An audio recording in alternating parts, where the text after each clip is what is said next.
All right. Okay. Quantum. Yes. Because Out there. I have been talking, I think since January on the show about Presidio Bitcoin's coming out with a quantum report. It's been 2 weeks for a while. It's been 2 weeks for a while. Yeah. It finally was published today. Yes. So, let's go, baby. But it's a quantum readiness report that we put out. Our producer Ashu, right behind me, led the charge on that. So did a lot of other people were involved in it. What sets it? There's been in the past 2 months. There's been like a dozen other summaries of the quantum situation with Bitcoin. So what makes this project stand out? I'd say 3 things. One, I do think it's a high quality, balanced report. It's not overly sensationalized in any direction. It just tries to be the most unbiased, honest, transparent, comprehensive report as possible. Secondly, it was always intended for both a broad audience, but also investors in particular. We want this to be like the go-to shareable report. So if someone on Wall Street is like, hey, I was going to take an allocation in Bitcoin with my fund, but I heard about this quantum problem. Right. What's the story there? Here's the report. So that's the use case, the primary use case we have in mind, but this applies to your, cousin or friend or anyone who has a natural question because they see it in the headlines and they're like, what's the deal with quantum? Is Bitcoin going to die? And the report is packaged up as a PDF with a good visual design, something professional looking, that you'd be, confident sharing with someone at BlackRock or whatever.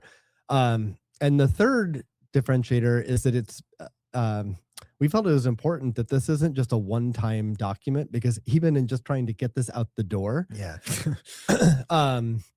we have had every day there's like some new announcement or report that changes the report. Right. And so what we didn't want is to have a really good report that becomes stale a week later, and all of a sudden it was the go-to shareable and it's no longer. So we're launching it as a public good, an open source project, much like we did with the Bitcoin Consensus Analysis project.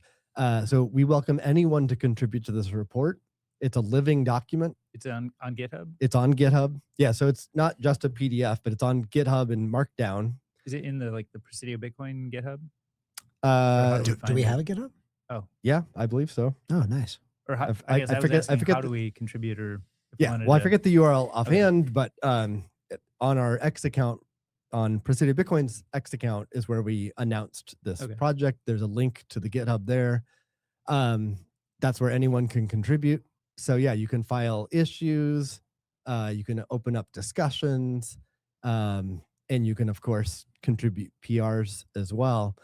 And so it'll be a living document. So we'll keep updating it over time, and then at some kind of frequency, update the PDF as well. I'm still not exactly sure how much lift it is to go from merge the PR into the Markdown to the PDF, but hopefully that's lightweight.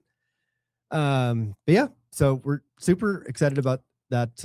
And like, what does it cover? It tries to outline both what is the threat and risk, what's the current activity and what's being done about it, and then also goes through different scenarios on if this does come to fruition over different time frames, what can be done. And so, because no one knows anymore. I mean, I see people on Twitter already getting riled up over us couching it as if it will happen, not when. But it ranges from like 2 years away to 10 years away to 50 to never. I think this covers whichever camp you fall in. I think this project covers that well. And that if it is 20, 30, 50 years away, well, here's a long-term plan to get into a strong position to deal with that. However, if it is one of these shorter term windows of time, and it is a few years away, or just happens out of nowhere, that there's an outline of a plan of here's what could happen. And of course, this project doesn't dictate what happens. It's not a formula. It's not a guarantee that these are the steps that'll be followed, but it just outlines, to the best of our knowledge, what everyone in the space is working on. Here are logical flows of what would happen in these different timeframes. So I think that aids the discussion as well.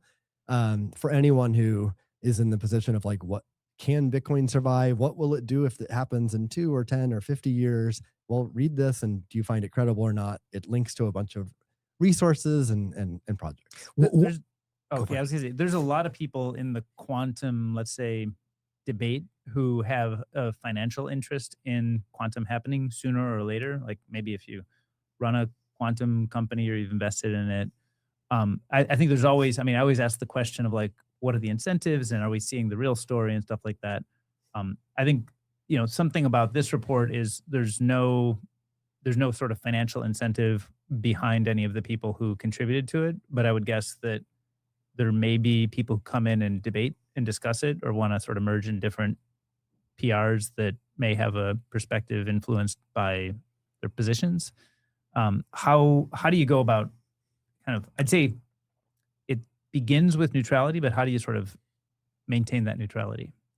Yeah, well, and with any project like this, you're going to have a set of maintainers for the project, and maintainers are the ones that hit merge and accept stuff. So I think the project will suffer the biases of the set of maintainers, and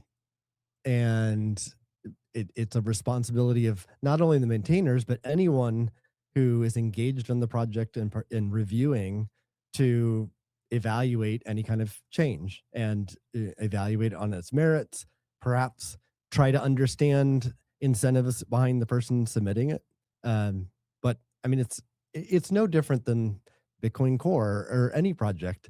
What if a developer from BlackRock submits a PR to Bitcoin Core? Does that mean it should automatically be ignored or accepted? Neither. It should be evaluated on its merits. So I think that'll hold for this project as well. And I think it's nice that this is coming out of Presidio Bitcoin as sort of like a nonprofit. I think the incentive is clear. Like everyone working on a Presidio Bitcoin and funding it wants Bitcoin to like not die.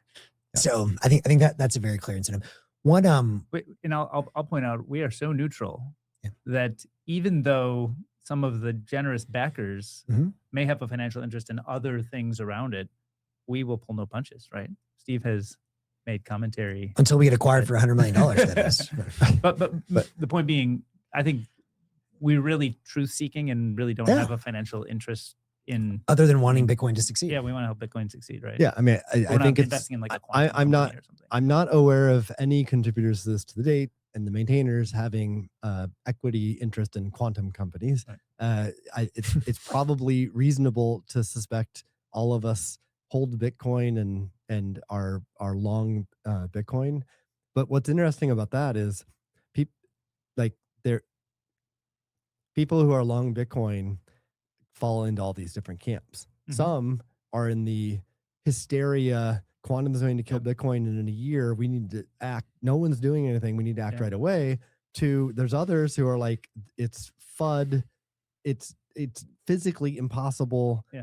Physics are going to change so to prove that it's impossible, and everyone in between, all of whom are Bitcoin holders. So just being a Bitcoin holder doesn't mean you're going to, you can't predict where someone's going to land on the quantum debate just because they hold Bitcoin. So a couple things I want to just mention, and I had the chance to hear some folks talk more about quantum this weekend in sort of the Bitcoin research context.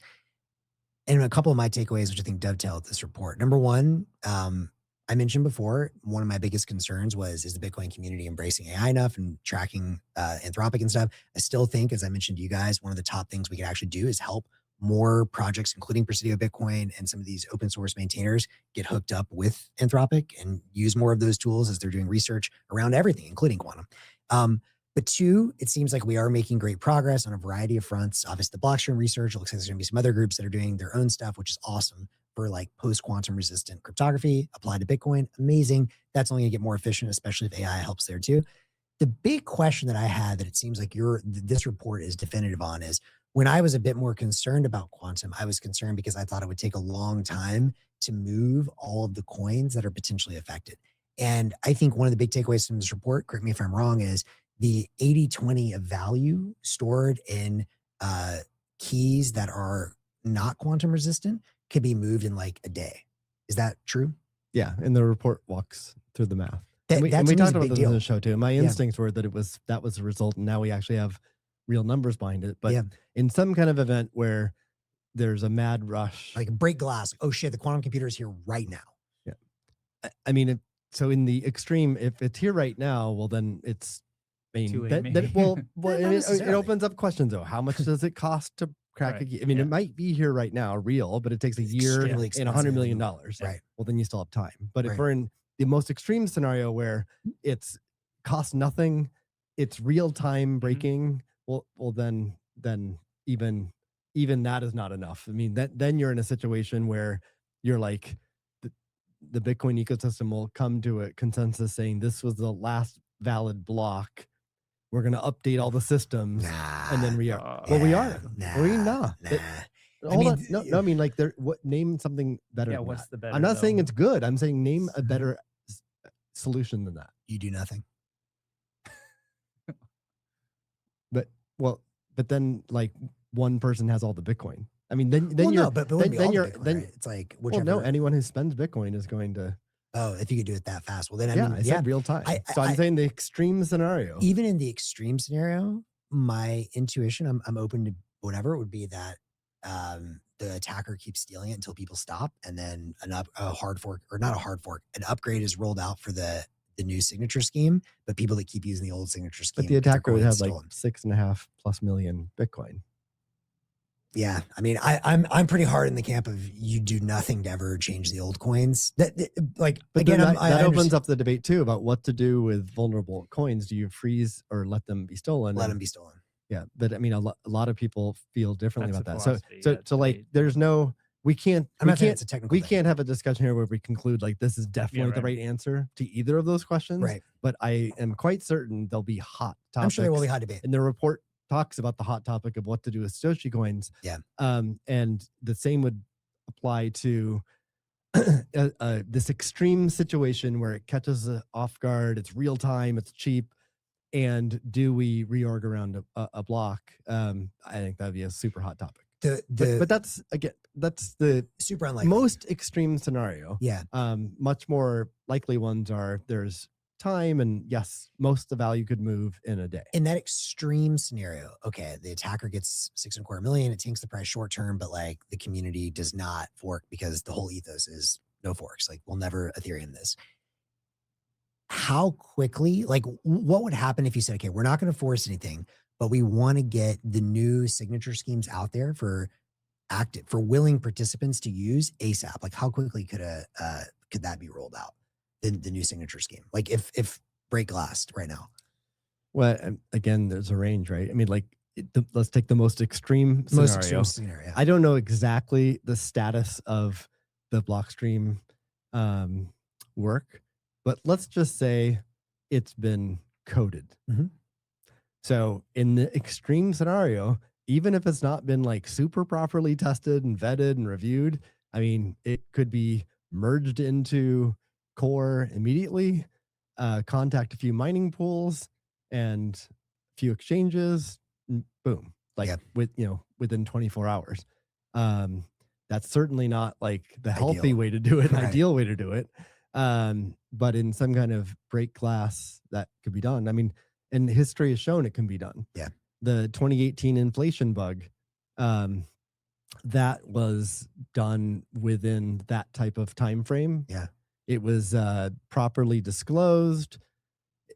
There was the ensuing hours after that, a small group of core devs were investigating it, making sure it's true, and then debugging it and figuring out the right solution, and then figuring out how to push changes that that would fix the problem, and then contacting pools and getting it upgraded. And that was all done in short order. So then that's been done multiple times in the past. And to be clear to anyone listening, the reason I'm asking this is I don't think this is a likely scenario. In fact, I think it's extremely unlikely, but it's really nice to be able to say, if you can go to someone who's afraid and they don't understand things and be like, in the 0.001% absolute worst case scenario. Even in that scenario, it doesn't kill Bitcoin. Like, is it good? No. If 6.5 million coins got jacked, of course that would tank the price short term. Of course, it would be less than ideal to roll out changes before they're really ready. But I think that the point that I want to get across is even in the just like unthinkable, most horrible thing, Bitcoin doesn't die. And if we've learned one thing about Bitcoin, it's anti-fragile, and like Mt. Gox didn't kill it. All these things didn't kill it. So if the absolute worst scenario thing you can imagine is, let's say, something on like the Gox scale, it's like, okay, sets us back, but Bitcoin goes on. And can we talk about didn't Lalu drop something? Yeah, there's at least interesting 4 or 5 new reports that we'll quickly go through. Yeah. Well, I'll start with the one that I actually think is the most meaningful report on terms of the likelihood of quantum computing, or the acceleration of the timeline was the Google paper, the most recent Google paper, which shows that quantum computing has applications to accelerating AI. And I was not aware of that being possible. I talked to a bunch of people. I asked a bunch of people I know who know something about this world, and it caught all of them off guard. So I've never seen anyone talking about that. I don't think I even understood what is it that quantum computing could have applications to accelerate AI. Yes. Would that not be presumed? No one I know thought that was an application. I mean, isn't AI is just running on a substrate of a computer, and if you can do a lot more with but it's a very different type of computer. Technology. Well, yeah, I think so prior to this paper, I don't think people. I mean, the novelty of this paper was that it showed how it could accelerate AI. And I'd be curious. I haven't looked at the paper in much detail. What that means, accelerate AI, is LLMs, another branch of AI, like what's actually, because like the interesting thing with quantum computers is that they're, like you said, they're kind of like idiot savants, like really good at certain things, really bad at the things computers are. So in fact, someone we know, who I won't name, but they work for a fund. They work for a fund. They just did like a multi-month research project to determine whether their fund should be funding quantum stuff. And that work, and this super sharp person, they did not uncover AI as an application. So that's one of the people I reached out to saying, hey, did you see the Google paper? And that it was news to them. So I don't think it was like well established or known that was possible. The reason I think it's the biggest announcement is that as we talk about in the show all the time, AI is a big deal. Yeah. Trillions of dollars, quadrillions of dollars, whatever. If there's some kind of new capability unlocked with the quantum computer, there's going to be tremendous investment into quantum computing. Probably accelerates the timeline. So to the degree, if we assume the physics theory allows for quantum computers, or even that the physics could change. Well, but the current theory suggests it's possible. There are some physicists we know who think that physics will change to show it's not possible, but it is possible. So it's an engineering problem. To the degree that physics theory is correct today, it's an engineering problem, arguably a very hard engineering problem. But yeah, if you can accelerate AI, there's going to be way more investment. That to me increases the probability and compresses timeframes for a viable quantum computer. So I think that's the most notable announcement recently. Right. I haven't read the paper, but it seems intuitive. Even if there were a new architecture, with the best known architectures today of LLMs, they're basically probability matrices, right? And quantum computers basically get to run in a probabilistic way instead of a deterministic way. So it feels... You missed out. You could have published the paper. It just feels intuitively like... Yeah, I don't know the answers. Not surprising that that's the case. What other alpha do you have cooking in there, DK? What's the next big spill? We've got other announcements. We got to go through, and we're down to a few minutes. You'll have to wait for the next show for alpha. So another announcement was from our friend Lalu, roast beef, and he prototyped a concept that we've talked about before in the show, which is one of the philosophical debates of quantum and Bitcoin is, what do you do with vulnerable coins that don't upgrade, either because laggards or the keys are lost or people are dead or whatever. And so one camp says, don't touch them. That's like Bitcoin ethos. Don't touch. It's by core principles. Don't touch them. Another camp says, well, you're already violating a principle of having your Bitcoin stolen anyway. So let's violate that principle and freeze those coins or burn. But you can also, the flip side of burning is freezing, with the difference being freezing would maybe allow it to be thawed later. such that if I didn't move my coins and then they're frozen, and then in the future, I could prove to the world, these are my coins, and a quantum computer cannot do that proof. And that would use a zero knowledge proof that I had the seed phrase for that wallet. And because the seed phrase to a private key transition is a one-way door that uses a hashing algorithm, quantum can't break that. So we've talked about this on the show before, we've known about it, but Lalu actually went ahead and read the paper that talked about this and implemented it.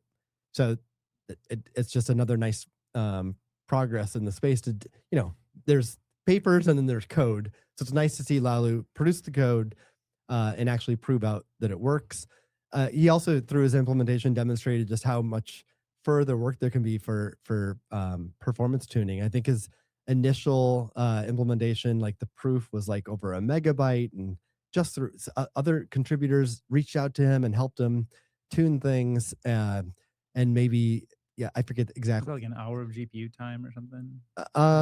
That's another project. Oh, so this I think it was on the order of like a couple minutes it took to sign, but then if you if you went from like 50 seconds to a couple minutes, then you could compress it down from 1.7 megabytes to like 80 kilobytes or something like that. I mean, it's a space-time trade-off. But just through like instant reactions from other smart folks that helped him out, he was able to make an improvement on that space-time frontier for this, and it undoubtedly can get better. So that's a nice development. The one you're referring to, I forget who proposed it, but this is like a quantum safe transaction, which doesn't require consensus changes. So what made this announcement novel is that no consensus changes are made today. You can do it today. And so you have Bitcoin that you want to make quantum resistant, you can do it today. And it doesn't require any network consensus upgrades or anything. Correct. That's great. So, which is an amazing property, but like all these things, there's trade-offs. There's no panacea. This is not, I mean, some people are tweeting like this solves the problem. What are we even talking about anymore? But can it do smart contracts? It has, it does have, so it's a valuable contribution to this, but it has drawbacks. So what are the, well, obviously the benefit is like you literally can do it today. Any of us can do it, and we can make our Bitcoin quantum safe. Well, that's amazing. So what are the drawbacks? One is that it does it by I don't understand all the details, but it makes it so that you're applying a hashing algorithm. I think they chose RIPE MD 80 or whatever it is, to protect your coins so that a quantum computer can't attack it. But to do so, you have to brute force figure out what the right values are so that you can match your public key. And that is where the GPUs come into play. And so the estimate is something on the order of like $150 to do it. So obviously, if you have a UTXO that's worth $1 million, then it's who cares about the $150? But if you have a bunch of if you're a normal user with a wallet that has maybe 10 UTXOs and each of them are on the order of $200 or $300, well, then this is far less interesting. It's not economical and far less interesting. And can you, if that were the case, could you consolidate them into like a new one UTXO while you're doing this? Yeah, but you'd still be spending the money. I mean, that money is per key. So if you have 10 UTXOs, sure, you could put them into one, but you're still spending $150 per UTXO. And if each UTXO is worth $150, you end up with no value. But couldn't you consolidate them first and then do it? So if you had like 10 that are $200 each, you could put them into one that's $2,000. Yeah. I guess you could do that. Yep, that makes sense. So the another drawback is that it produces a transaction that is non-standard. And as we've talked about this on the show before, that means it would not be automatically relayed on the Bitcoin network. And I don't think that's likely to change, meaning the reason Bitcoin Core has that relay policy in place is to prevent DOS attacks. And I'm not aware of a way to still prevent DOS attacks or not prevent, but like mitigate that risk while allowing this transaction to go through. So that would be, I mean, that's a drawback, because that means you either have to use a centralized service like Mara Slipstream, or you have to like be buddies with miners in order to get your transaction mined. So that's definitely a drawback. Again, if you're in some emergency situation, or if you're talking about, if you're like an exchange which has like several thousand UTXOs, high value, I mean, you can just do a deal. I mean, you just like partner or use the API and make it happen. That makes sense. But for this to be a broader solution for every Bitcoin user, that makes it a lot less attractive.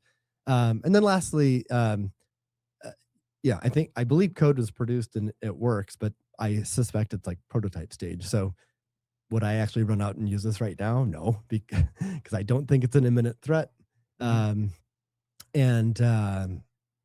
but a prototype is good. Yeah. Like, it's definitely progress. And so prototypes will get better, cheaper, more efficient. Yeah, so it just need to be productionized to make it safer. But that's another announcement. So very interesting. Let's see, what were the other ones? I think I guess the last one, which I don't really understand at all, is CSU Wildcat. Oh no! I thought you were. I thought we were going back to basketball because CSU beat us last year. I was like, oh no, no. That's his. Please no. That's his X handle. Daniel Burr. Daniel. Proposed something which I can only describe at a high level, and I might even get that wrong. But I believe it allows you to use something in TapScript in the Taproot protocol script scheme. You can use like a TapScript bit or aspect. Somehow you can signal in a transaction that you want to be quantum proof. And then for a future, if you assume a future new signature that is quantum resistant, then it would allow that transaction to upgrade. Yeah. Something like that. So I could be wrong. I think what it means is like, it kind of allows you to opt in now at no cost to say, I'm cool with a future fork that makes my Taproot spend freezes the standard path for the Taproot spend. I'm cool with that because I've given you permission to use this other tap leaf, which is using a quantum resistant spending path. So before, I mean, that's interesting. I'd like to look into more of that, but two more basic questions. One of my understandings was that any Taproot address today is not quantum resistant. Is that correct? And the second question is, with the signature schemes we're exploring, and maybe this is what Daniel is trying to like get at, would we lose Taproot and all of the features that Taproot brings us if we were to go to say Blockstream's new signature scheme tomorrow in the break glass scenario? Yeah, so for those not familiar with Taproot, it's just one way to receive and then spend your coins. Benefits, it provides, you can have many different ways to spend your Bitcoin. It's more conditional, it's more conditional. So you might have it where we might have one where each of us hold a key, and if all three of us sign, it's like a 3 of 3, that's the primary way to spend. But then there might be escape hatches, which is like, well, with a time delay, only 2 of the 3 of us have to spend. Or another spending condition is like, oh, well, if you can use a much more expensive quantum signature to spend, which we wouldn't want to use today because it's really expensive, but we have that there in the future in case the other spending paths are nullified. And then we still have that path. So that's what makes Taproot not quantum safe is the called the key spend, like the primary spending path, the cheapest path exposes the public key, and that's what makes it vulnerable. But some of the proposals are to, if there is a quantum computer threat in the future, make that unspendable, but the other paths are spendable. Oh, interesting. Okay. Yeah. And how would that would be like a soft fork, or how would that get activated? That would be a soft fork. So that, I mean, and then it gets back into the controversy. It's controversial because like some some group of people are deciding we're going to make it so you can't spend coins in a way that you were guaranteed in the past. If right? someone is concerned about this stuff, so like the most obvious, I know MVK had a big thread on this that you shared. They got a lot of love. Like, and his like TLDR is like, if you're concerned about this, start with your own stuff. And just like, if you have stuff that's like exposing your public key, probably move it. Does that mean, and I don't even know which services use. I mean, this would be a good like a service for someone to provide or an AI to provide. Which services even use Taproot addresses? I assume most do at this point, but I don't know. Like, does Block or Cash App? And does that mean we should be concerned using like spending Bitcoin at all from services that are using Taproot right now? I don't think, I still don't think quantum is like some imminent risk. Yeah. I allow for it. It could be. So I love the planning being done. Yeah. I love the scenario planning of these different time frames, and then it's well thought out. I think that's like prudent and responsible because we all want Bitcoin to succeed. But I personally wouldn't, especially for like a Smaller spending wallet yeah. or a hot wallet. Like, sure, an exchange might be using it to receive, but they also they're spending quickly too. Now, Yeah. if you have cold storage where you're not touching it for decades kind of situation, I don't know. I haven't really thought that through, but also the benefits to Taproot for that scenario are less as well. But well, like as a clear example, like something like BitKey, is that if you're say storing their medium amount, is that a concern with Taproot today? Well, BitKey doesn't use Taproot today, although BitKey wanted to use Taproot and still probably does want to. Well, I don't know. I mean, well, do you today if you lose your hardware device Yeah. and you buy a new one, Yeah. well, it requires an on-chain transaction to sweep that wallet to the new wallet, right? Well, today that costs like 50 cents or whatever, but there's a future where that costs $50 or $100, right? Well, if you're paying $100 for a hardware wallet and then you have to double the price just to sweep the wallet, they get it. Yeah. well, if you use Taproot and Frost and you can upgrade the signatures in a secure way without doing on-chain transaction, you've halved the cost of the product. Yeah. That matters. Yeah. No, I get it. But it also matters if you like have like, you know, I don't know, $20,000 or something on there. Sure, it's like, oh shit. Okay. Well, okay. But then it gets into if all the customers can spend half, if they get a 50% discount today on the product, and one, they think the probability of quantum event in the near term is infinitesimally small, and two, if they have confidence that Bitcoin will upgrade properly and the BitKey product will upgrade properly, which to save them, then why wouldn't they want to save 50% today? Yeah. So I don't think it's fair to just say like, oh, everyone avoid Taproot. You can deliver real benefits today. You can still be safe in the future, either because quantum doesn't happen in the future or Bitcoin upgrades safely, including Taproot, which is again part of this report. Part of the plan is that you're not SOL if you use Taproot. You would get upgraded and it sounds like there's other options like what Daniel's working on too. Well, and BIP 360 is a variation of Taproot, which is a new output type, but it's basically Taproot that is BIP 360 does not define a quantum resistant signature, but it's basically Taproot without the drawbacks and support to quantum signature. It comes with a little bit more cost in terms of number of bytes, so the transactions cost a little more, but that's also mentioned in the report and part of a potential plan too.